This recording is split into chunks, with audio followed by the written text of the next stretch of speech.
તો હવે આ આખા મુદ્દાને વધુ વિસ્તારથી સમજીએ અને જાણીએ કે શા માટે કેનેડાનો જે મોહ છે તે ઘટ્યો છે, શા માટે સંખ્યામાં ઘટાડો નોંધાયો છે, કયા કયા કારણો એવા છે કે જે કારણભૂત રહ્યા છે। હવે આપને સમજાવીએ કે અભ્યાસ માટે કેનેડા જવા માટે જે સરેરાશ ખર્ચ થતો હતો તે અગાઉ 22 થી 23 લાખનો હતો। અગાઉ જે ખર્ચ હતો તે 22 થી 23 લાખ હતો, જે વધીને હવે 37 લાખ રૂપિયા સુધી પહોંચી ગયો હોવાની જાણકારી છે। એટલે એક તો એ પણ કારણ છે।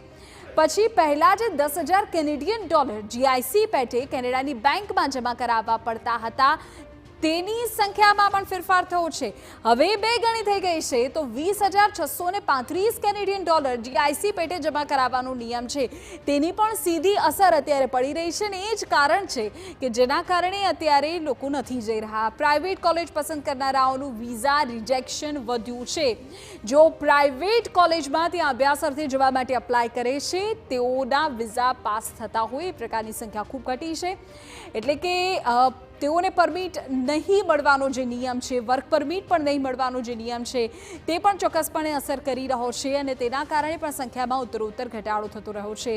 અસ્થાયી વિદેશી કર્મચારીને અપાતા માનદ વેતનમાં પણ ઘટાડો થયો છે। તમે જુઓ, જે વિદેશી કર્મચારીઓ છે તેઓને જે ત્યાં વેતન ચૂકવાય છે તેમાં પણ ઘટાડો નોંધાયો છે। એટલું જ નહીં, નોકરી મળવાની શક્યતાઓ પણ ખૂબ જ ઘટી જાય છે। એટલે કે એના કારણે પણ ત્યાંનું જે ફ્યુચર છે એ નથી જોઈ શકાતું અને એટલે જ હવે લોકો કેનેડાને પસંદ નથી કરી રહ્યા। સ્પેશિયલી યંગ જનરેશન, વિદ્યાર્થીઓ ભવિષ્યમાં મળનારા જે લાભો છે એ અંગે પણ અસ્થિરતા અત્યારે ઊભી થઈ છે અને એ જ અસ્થિરતા એક કારણ હોઈ શકે કે જેના કારણે કેનેડાનો મોહ જે છે તે અત્યારે ઘટી રહ્યો છે।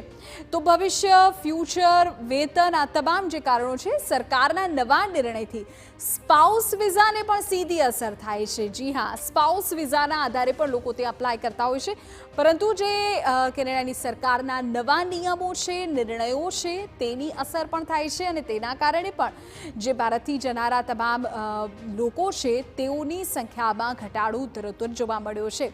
આ સાથે જ એક બ્રેક બાદ